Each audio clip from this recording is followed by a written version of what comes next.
이제 3월입니다. 입춘이 한참 지났지만 이제 3월이 돼야 진짜 봄이 되는 것 같습니다. 그래서 오늘 저는 교회에 오면서 가벼운 봄 코트를 입고 왔습니다. 네, 견딜만 하더라고요. 또 3월은 우리가 연초에 세웠던 계획들이 또 그 계획대로 잘 진행되어지고 있는지 한번 점검해 볼 수 있는 아주 좋은 시기인 것 같습니다. 물론 계획대로 조금 되지 않는 것을 발견할 때는 좀 스트레스도 있습니다.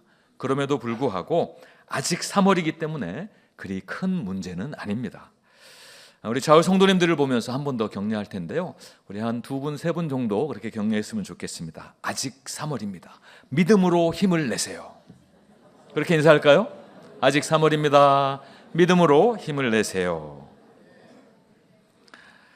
저는 우리가 3월을 맞으면서 우리 자신의 신앙 정체성을 한번 점검해 보는 것도 의미가 깊겠다라는 생각이 있습니다. 그래서 오늘 에스라 9장의 말씀을 통하여서 우리 신앙 정체성을 한번 점검해 보도록 하겠습니다. 오늘 본문의 배경이 되는 시기는 에스라가 바벨론에서 이제 이스라엘 예루살렘으로 온 지 4개월 정도가 흐른 시기입니다. 1절 말씀을 보니까 이 일 후에라고 그렇게 시작을 하고 있습니다. 에스라가 예루살렘에 도착해서 여러 가지 바쁜 일들을 하는 와중에 한 가지 중요한 첩보가 귀에 들어옵니다. 그 첩보의 내용은 바벨론에서 돌아온 이스라엘 백성들이 이방 여인들과 무분별하게 결혼하여서 살고 있다는 내용이었습니다. 그런데 이런 일에 있어서 제사장과 레위 사람과 방백과 고관과 같은 백성의 지도자들이 앞장서서 행하고 있다라는 거예요. 성경에 보니까 그들이 으뜸이 되었다라는 거예요.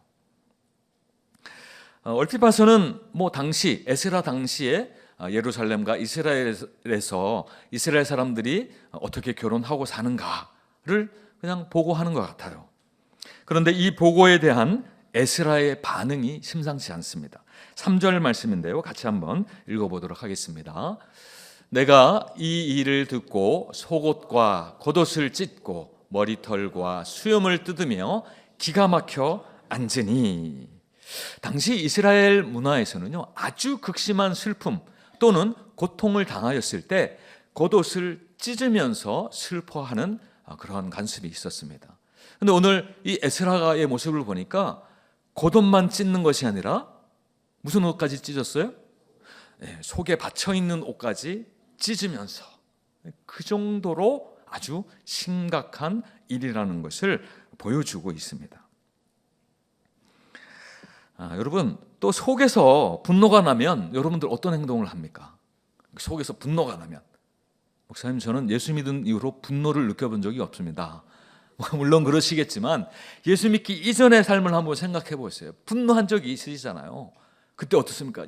주먹이 그냥 불끈 쥐어지면서 부르르 떨리시죠. 제가 경험한 일인데요. 예수 믿는 분인데 제 지인이에요. 근데 이분이 어떤 일 때문에 갑자기 제 앞에서 주먹을 꽉 쥐시더니 부르르 떠는 거예요. 분노를 이 주먹을 쥐면서 삭히는 거죠. 그 앞에 제가 있었는데 얼마나 두려웠겠어요. 그 꽉 쥔 주먹으로. 저 때문에 화가 나신 건 아니고요. 다른 일 때문에 그렇게 화가 나셨던 일인데요. 여튼 그렇게 주먹을 푸르르 쥐면서 그걸로도 분이 안 풀리면 어떻게 합니까? 머리를 치거나 머리를 잡아 뜯는 거죠. 내 머리 뜯기는 게 아까우면 내 옆에 있는 남편의 머리를 그냥 붙잡고 흔드는 거예요. 아니면 아내의 머리를 붙잡고 흔들든지. 그 정도까지 가는 일은 쉽지는 않지만 그래도 주변에 보면 그렇게 싸우시는 분들이 있더라고요. 화가 나가지고. 에스라도 마찬가지였습니다. 이 말씀을 보니까 머리털과 또 이 수염을 쥐어 뜯으면서 그렇게 슬픔을 토로하고 있습니다. 여러분, 이 에스라가 그 첩보를 듣고 나서 기가 막혔다라고 그렇게 성경은 기록을 하고 있습니다.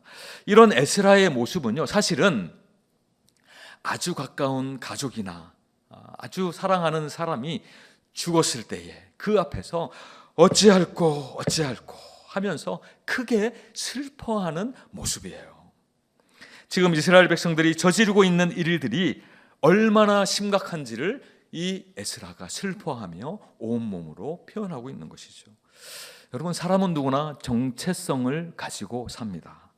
나는 누구인가? 라는 질문에 대해서 만약에 옆에 있는 사람이 당신은 누구이십니까? 라고 물어보면 저는 이러이러한 사람입니다 라고 자신의 정체성을 어느 정도 말할 것을 가지고 산다는 것이죠. 이 정체성은요, 개인뿐만 아니라 조직이나 또 국가, 나라도 나라에게도 반드시 필요합니다. 그래야 살 수 있고 존재하게 되는 것이죠. 자, 그렇다면 이스라엘 백성들의 정체성은 무엇일까요? 그들의 정체성은요, 시내산에서 하나님과 맺은 언약을 살펴보면 정확하게 알 수가 있습니다. 출애굽기 19장 5절 6절 말씀인데요. 제가 5절, 여러분이 6절 같이 한번 읽어보겠습니다. 제가 5절을 먼저 읽겠습니다. 세계가 다 내게 속하였나니 너희가 내 말을 잘 듣고 내 언약을 지키면 너희는 모든 민족 중에서 내 소유가 되겠고 너희가 내게 대하여 제사장 나라가 되며 거룩한 백성이 되리라. 너는 이 말을 이스라엘 자손에게 전할지니라. 이 말을 한마디로 하면 여호와 하나님은 우리의 하나님이 될 것이고 우리는 하나님의 백성이 될 것입니다 라는 거예요. 여러분, 이스라엘 백성이 가지고 있는 강한 자부심이 이 말씀, 이 정체성에 고스란히 녹아 있습니다. 성경을 보면 이스라엘 백성들이 이방 나라에 대해서 굉장한 자부심을 갖고 있습니다. 지금 이스라엘 사람들도요, 사실은 자부심이 있어요. 그들 안에 자부심이 있습니다. 그 근원을 찾아가 보면 이 시내산에서 하나님과 맺었던 그 언약에 근거하고 있는 것을 보게 되어집니다. 여호와 하나님께서 자기 민족을 위한 신이 되시니 두려울 것이 없다라는 것이죠. 자, 그런데 이런 이스라엘 백성들의 정체성, 강한 자부심을 완전히 무너뜨린 한 사건이 일어나게 됩니다. 역사 가운데 실제로 일어난 사건이죠. 바로 바벨론이라는 대제국이 남쪽 유다 왕국을 무너뜨린 사건입니다. 주전 586년에 일어난 사건이죠. 여러분, 이것은 구약에서 하나님이 온 우주 만물을 창조하신 것과 맞먹는 아주 큰 사건이에요. 이스라엘 백성이 이방 나라에 완전히 멸망당하였다. 주전 586년은 꼭 기억하시기를 바랍니다. 여호와 하나님을 섬기던 이스라엘이 우상을 섬기는 이방 나라. 여러분, 이스라엘 백성들은요, 이방 나라를 하찮게 여겼어요. 사람일까? 버러지 같은 이방인들, 이방 나라들, 하나님도 모르는 이방인들, 이렇게 생각한 것이죠. 근데 그런 이방 나라 바벨론에 어떻게 됩니까? 완전히 나라의 존재가 사라져버렸어요. 민족이 사라져버린 것이죠. 이 일로 인해 이스라엘 사람들은 지옥과도 같은 충격과 좌절 그리고 패배감을 경험하게 됩니다. 그들 머리 가운데, 그들 마음 가운데 강한 트라우마로 남아있게 되는 것이죠. 시편 137편을 보면 이 일로 인하여서 바벨론으로 끌려간 이 유대인, 이스라엘 사람들의 처지를 잘 설명을 하고 있습니다. 1절에서 4절까지의 말씀인데요. 저와 한 절씩 번갈아 읽겠습니다. 1절을 제가 읽겠습니다. 우리가 바벨론의 여러 강변 거기에 앉아서 시온을 기억하며 울었도다. 그 중에 버드나무에 우리가 우리의 수금을 걸었나니 이는 우리를 사로잡은 자가 거기서 우리에게 노래를 청하며 우리를 황폐하게 한 자가 기쁨을 청하고 자기들을 위하여 시온의 노래 중 하나를 노래하라 함이로다. 우리가 이 땅 어찌 여호와의 노래를 부를까? 여러분, 포로로 끌려간 이 이스라엘 사람들이 너무 절망스러운 거예요. 그래서 한적한 강가에서 어디를 회상하였습니까?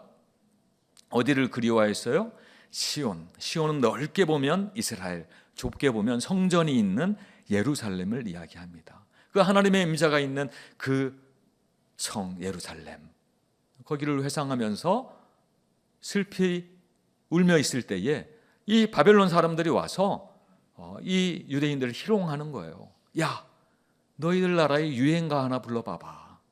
우리의 마음을 좀 기쁘게 해봐. 라고 희롱하는 거죠. 여러분, 그때 이 유대인들이 노래를 부를 수 있었겠습니까? 그 수금을 그냥 버드나무 가지에 걸어두는, 나는 절대로 노래 부를 수 없다는 거죠. 그 수금은 하나님을 찬양하는 데만 사용하는 거예요. 여러분, 시온에 유대인들의 유행가가 있습니까? 유대인들의 노래는요, 다 누구를 찬양하는 거예요? 하나님을 높이고 하나님을 찬양하는 거예요. 그 하나님을 찬양하는 노래를 하나님을 모르는 저 이방인들 앞에서 부를 수 있다는 거예요, 없다는 거예요? 없다는 거예요. 자신들의 처지를 한탄하며 있는 것이죠. 우리가 이방 땅에서 어찌 여호와의 노래를 부를 수 있는가? 이렇게 절망적인 이스라엘 백성에게 하나님께서 다시 한번 기회를 주십니다. 주전 538년에 있었던 일이에요. 바사왕 고레스, 여러분 페르시아, 일반 역사에 페르시아로 나오죠. 그리고 고레스 왕 키루스 2세입니다. 이 고레스가 특별한 칙령 하나를 반포해요. 바벨론의 포로로 와 있는 모든 민족, 특별히 이스라엘 민족들은 너희가 만약에 마음에 원하면 너희 고국으로 돌아갈 수 있다. 고향 땅으로 자유롭게 돌아갈 수 있다라고 칙령을 반포합니다. 여러분, 이 칙령은 지금도 그 기록이 남아 있어요. 성경의 기록이지만 또 역사 가운데 그 기록이 이렇게 원통 모양의 그 도장이라고 하는데요, 그 인장에 정확하게 남아 있습니다. 그래서 이 키루스 2세가 포로로 잡았던 모든 민족의 포로들을 자유롭게 돌아갈 수 있도록 한 칙령이 나옵니다. 이것이 에스라 1장 1절에서 3절까지 성경에서도 똑같이 기록이 되어 있습니다. 이 말씀을 저와 한 절씩 번갈아 읽겠습니다. 1절을 제가 먼저 읽습니다. 바사왕 고레스 원년에 여호와께서 예레미야의 입을 통하여 하신 말씀을 이루게 하시려고 바사왕 고레스의 마음을 감동시키심에 그가 온 나라에 공포도 하고 조소도 내려 이르되, 바사왕 고레스는 말하노니 하늘의 하나님 여호와께서 세상 모든 나라를 내게 주셨고 나에게 명령하사 유다 예루살렘의 성전을 건축하라 하셨나니 이스라엘의 하나님은 참 신이시라. 너희 중에 그의 백성 된 자는 다 유다 예루살렘으로 올라가서 이스라엘의 하나님 여호와의 성전을 건축하라. 그는 예루살렘에 계신 하나님이시라. 아멘. 이때 이 고레스의 칙령을 듣고 1차로 예루살렘으로 귀환한 사람들이 있습니다. 수르바벨의 인도를 따라서 1차로 귀환한 사람들이 있었고요. 오늘 본문의 저자인 에스라는 이보다 훨씬 후에 2차로 주전 458년에 예루살렘으로 돌아왔어요. 사실 에스라가 바벨론에서 예루살렘으로 돌아올 때 그의 마음 가운데 한 가지 소망이 있었습니다. 한 가지 비전이 있었어요. 7장 10절 말씀인데요, 우리 같이 한번 읽어보겠습니다. 시작. 에스라가 여호와의 율법을 연구하여 준행하며 율례와 규례를 이스라엘에게 가르치기로 결심하였었더라. 이게 에스라의 마음 가운데 예루살렘을 향하여서 올 때에 이 마음이 있었다는 거예요. 여호와의 율법을 연구하고 또 그 율법을 연구하는 것에 그치는 것이 아니라 삶 가운데 실천하고 준행하고 또 그 율례와 규례를 누구에게 가르쳐요? 함께 예루살렘으로 돌아가는, 그리고 이미 예루살렘에 돌아와서 살고 있는 하나님의 사람들에게 어떻게 해요? 부지런히 가르치겠다라는 것이죠. 사실 이 에스라의 소망은요, 이미 세워져 있는 수룹바벨 성전, 제2성전이잖아요. 1차로 돌아갔던 사람들이 이미 건축한 그 성전을 이야기합니다. 예루살렘에 있는 그 성전을 중심으로 다시금 이스라엘의 하나님의 거룩한 영적인 정체성을 세우리라 라고 하는 그 소망이며 비전이었습니다. 이것은 하나님께서 주시는 민족을 향한 거룩한 비전이었습니다. 이를 위하여서 에스라는 하나님께 자신을 드렸던 것입니다. 자, 그런데 이런 거룩한 비전을 이루기 위하여서 에스라가 열심으로 애를 쓴 그때에 아까 제가 처음에 말씀드렸듯이 하나님의 율법을 거리낌 없이 범하는 그런 사람들이 나타난 것입니다. 에스라는 저들의 모습을 통하여서 먼 옛날 자신들의 조상, 가나안 땅에 들어갔던 자신들의 조상의 일을 떠올렸습니다. 신명기 7장에서 하나님께서는 가나안을 차지할 이스라엘에게 한 가지 엄격한 명령을 내리세요. 무엇입니까? 절대로 이방인들과 결혼하지 말아라. 신명기 7장 1절에서 4절 말씀입니다. 번갈아 읽겠습니다. 제가 1절을 먼저 읽겠습니다. 내 하나님 여호와께서 너를 인도하사 너로 가서 차지할 땅으로 들이시고 내 앞에서 여러 민족 헷 족속과 기르가스 족속과 아모리 족속과 가나안 족속과 브리스 족속과 히위 족속과 여부스 족속 곧 너보다 많고 힘이 센 7 족속을 쫓아내실 때에 내 하나님 여호와께서 그들을 내게 넘겨 내게 치게 하시리니 그때 너는 그들을 진멸할 것이라. 그들과 어떤 언약도 하지 말 것이요 그들을 불쌍히 여기지도 말 것이며 또 그들과 혼인하지도 말지니 내 딸을 그들의 아들에게 주지 말 것이요 그들의 딸도 내 며느리로 삼지 말 것은 그가 내 아들을 유혹하여 그가 여호와를 떠나고 다른 신들을 섬기게 하므로 여호와께서 너희에게 진노하사 갑자기 너희를 멸하실 것임이니라. 이 말씀에서 하나님께서 이방 사람들과의 결혼을 금지한 이유를 알 수 있어요. 4절 말씀에서 분명하게 드러나는데요. 그래서 무엇이냐면 이스라엘 너희는 나의 백성으로서, 그죠? 여호와 하나님의 백성으로서 오직 하나님을 향한 순결한 신앙을 지키기를 원하셨던 것입니다. 7절 말씀을 보니까요. 에스라가 이것을 알았습니다. 우리 조상들의 때로부터 오늘까지 우리의 죄가 심함에 우리의 죄악으로 말미암아 우리와 우리 왕들과 우리 제사장들을 여러 나라 왕들의 손에 넘기사 칼에 죽으며 사로잡히며 노락을 당하며 얼굴을 부끄럽게 하심이 오늘과 같으니이다. 이스라엘이 왜 망하였는가? 참되신 여호와를 섬긴다는 민족이었는데 왜 바벨론에 망하게 되었는가? 왜 수십 년째 종살이하며 부끄러움을 당하고 있는가? 여러분, 에스라는 정확하게 보았어요. 믿음의 눈을 들어, 영적인 눈을 들어 정확하게 보았습니다. 자신들의 조상들이 우상 숭배하며 하나님을 향한 순결한 신앙을 지키지 않았기 때문에 그들이 화를 당한다는 것입니다. 그리고 그것의 결정적인 원인 무엇이에요? 이방 여인들과 또 이방 사람들과 결혼한 것. 여러분, 죄 짓는 데에는요, 왕이고 또 제사장이고 일방 백성이고 구별 없이 하나가 되었습니다. 하나님께서 먼저 깨어 분별하고 먼저 거룩하라고 부르신 백성의 지도자들이 죄 가운데 무너지니까요, 그 백성들은 속수무책인 거예요. 여러분, 사실 에스라뿐만 아니라 고레스 왕의 명령이 떨어지고 나서 바벨론에서 이스라엘로 돌아온 사람들은 모두가 신앙의 사람들이었습니다. 우리가 읽지는 않았지만 에스라 1장 5절 말씀을 보니까요, 이렇게 기록을 하고 있습니다. 이에 유다와 베냐민 족장들과 제사장들과 레위 사람들과 그 마음이 하나님께 감동을 받고 올라가서 예루살렘에 여호와의 성전을 건축하고자 하는 자가 다 일어나니, 고레스가 명령했을 때에 이러했다는 거예요.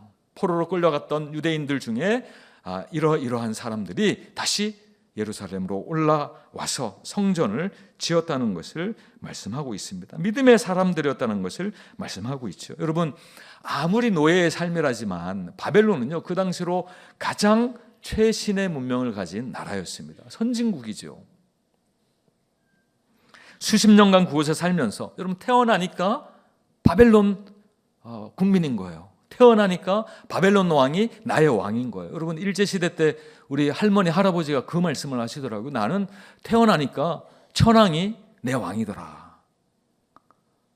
태어나서 보니까 일본어가 내 모국어더라 라는 거예요. 아마 여기 계신 분들도 일제시대를 경험하신 분들, 태어나신 분들은 일본어를 유창하게 하시는 분들이 계실 거예요. 저희 할아버지 할머니는 유창하게 하셨거든요. 그런 상황인 거예요. 그러니까 내 나라인 것이죠. 이미 바벨론의 문화와 사상과 삶에 동화될 대로 동화된 사람들이어서 그런 환경이에요. 환경 자체가. 2020년에 무슨 일이 있었습니까? 세계적으로 2020년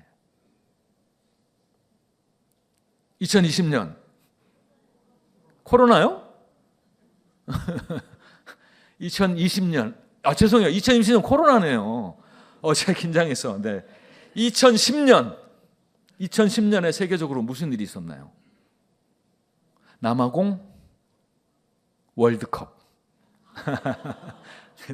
죄송합니다. 네, 우리 남자분들은 알고 있을 거예요. 남아공 월드컵이 있었어요. 근데 그게 월드컵이 끝나고 2010년에 미국에서 이제 영주권을 받고 사시던 제 지인 목사님이 온 가족이 한국으로 들어오셨어요. 한국으로 자녀들까지 데리고 들어온 거예요. 그래서 이제 목사님을 만나서 목사님 영주권까지 받으셨는데 어떻게 한국으로 다시 들어오셨습니까? 그렇게 물었더니 이 이야기를 얘기하는 거예요. 아니 월드컵이 한창일 때 이제 한국 게임이 있을 때에 자기가 막 너무 흥분해가지고 우리 사랑하는 아들 둘이 있었거든요. 아들들 야 얘들아 와라 한국 팀 지금 게임한다 축구한다 응원하자라고 했더니 아이들이 어때요? 시큰둥해요. 시큰둥. 아빠는 근데 아빠 혼자 신난 거죠. 근데 아빠 혼자 신나 있으면서도 마음 가운데 좀 이상한 거예요. 뭐가 잘못되었다라고 느낀 거죠. 근데 어느 날 이제 미국 팀이 경기를 하는데 이 목사님은 뭐 미국 팀 별로 관심이 없었어요. 미국에 와 있지만. 근데 이 두 아들들이 난리가 난 거예요. 야, 우리 미국 팀 이겨라. 우리나라 팀 이겨라. 성조기를 흔들면서. 그러니까 이 목사님이 충격을 받으신 거예요. 충격을 받아. 한국인으로서의 정체성이 하나도 없구나. 그래서 결정을 하시고 한국으로 들어오신 거죠. 물론 한 1년, 2년 있으시다가 다시 이제 미국으로 가시긴 하셨는데 어쨌든 그때 너무 충격을 받은 거죠. 이렇습니다. 그 아이들이 뭐 미국에서 태어났지만 초등학교 중고학년 정도일 때니까요. 뭐 불과 한 10년, 뭐 15년 상간에 이미 다 동화될 대로 동화되는 거죠. 우리나라는 미국, 아메리카, 세계 최강대국. 아빠의 나라는 한국. 이렇게 되는 거예요. 분리되는 거예요.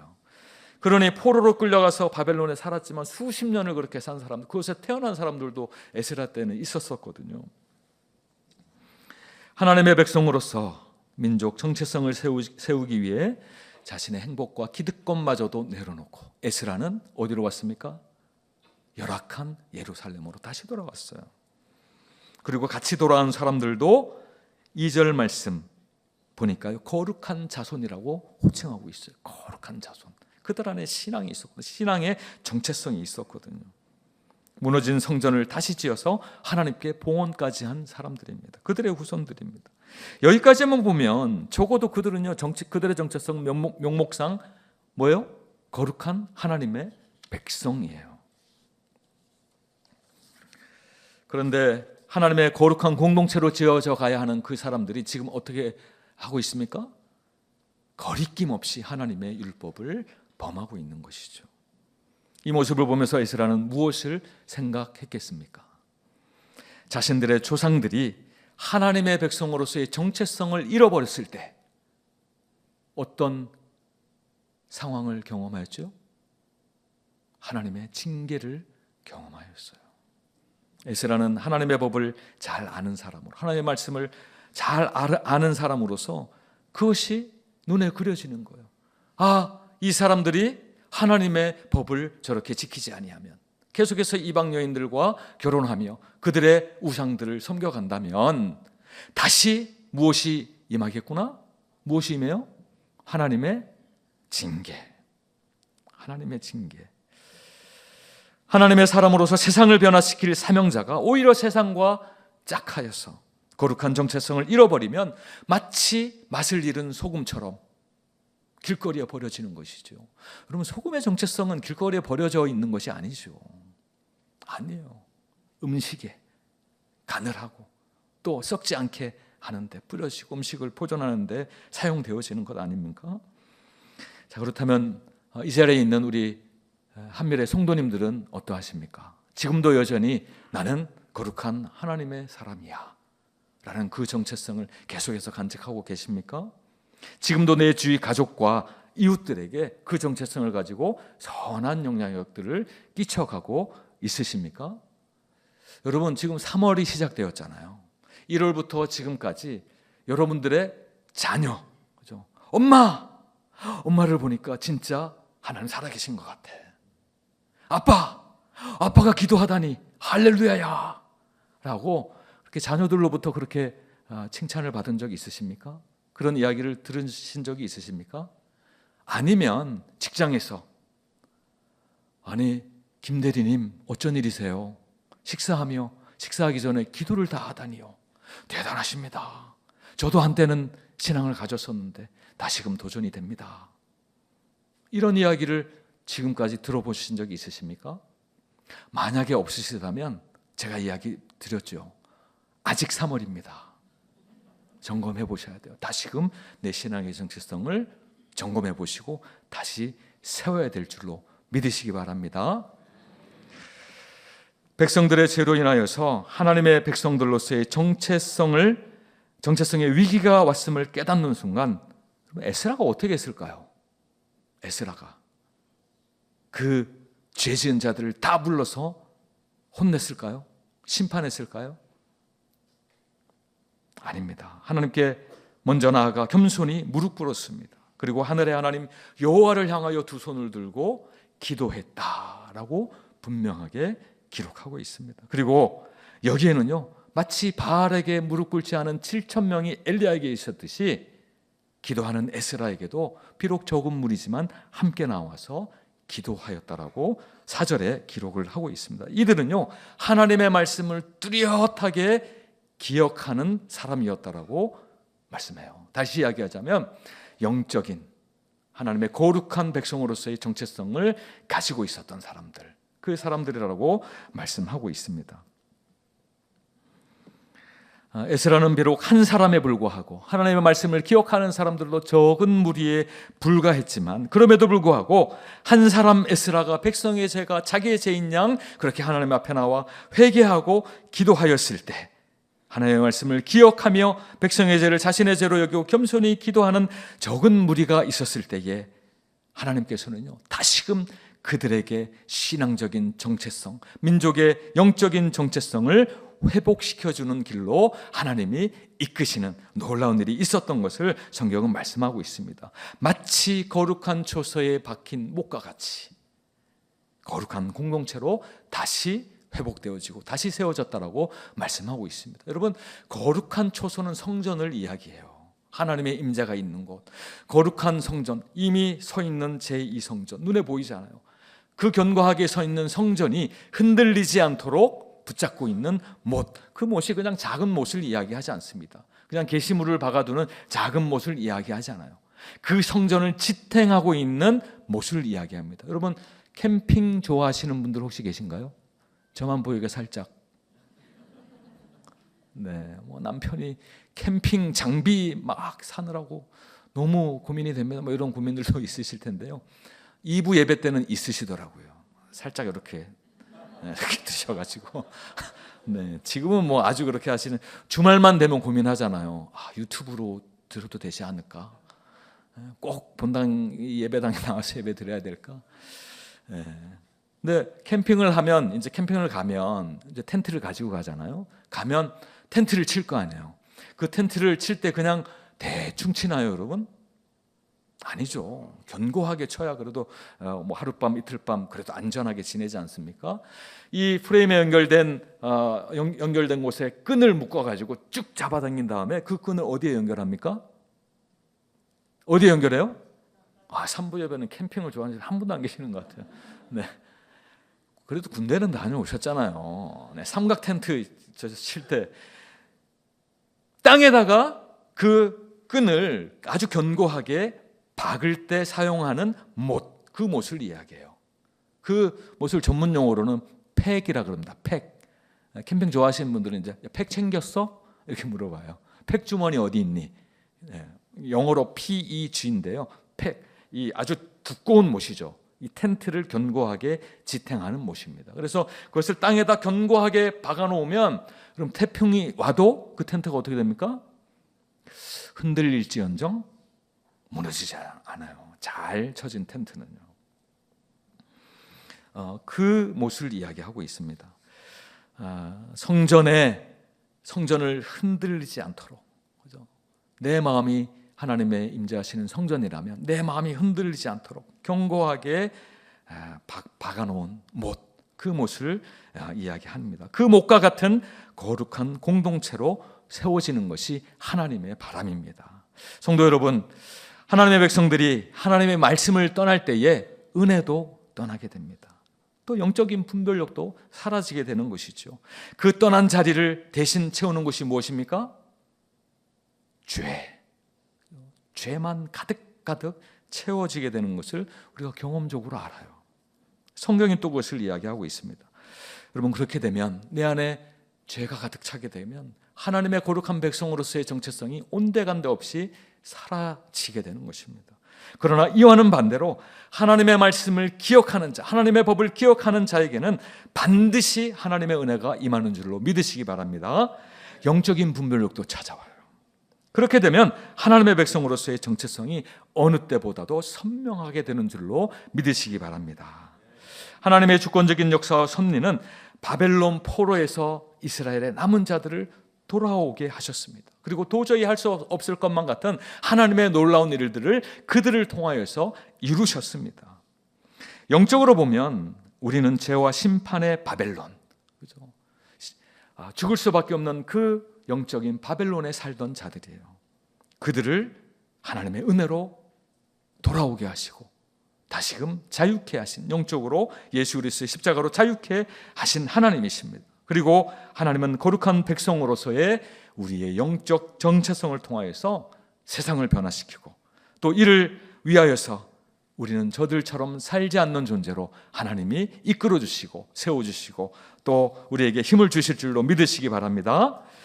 하나님의 말씀을 늘 기억하는 자로 또 실천하는 자로 살아야 함을 오늘 이 말씀을 통해서 우리는 깨닫게 되었습니다. 그러할 때에 여러분, 지금도 에스라 때나 지금이나 여전히 하나님의 사람들로 역사하시는, 그 하나님의 사람들을 통하여 역사하시는 하나님의 뜻을 기억하고 그 뜻이 나를 통하여 또 우리 한밀교회를 통하여 한국교회를 통하여 반드시 이루어질 줄 믿고 감사하는 우리 한밀의 모든 성도님들 되시기를 예수 이름으로 간절히 축원드립니다.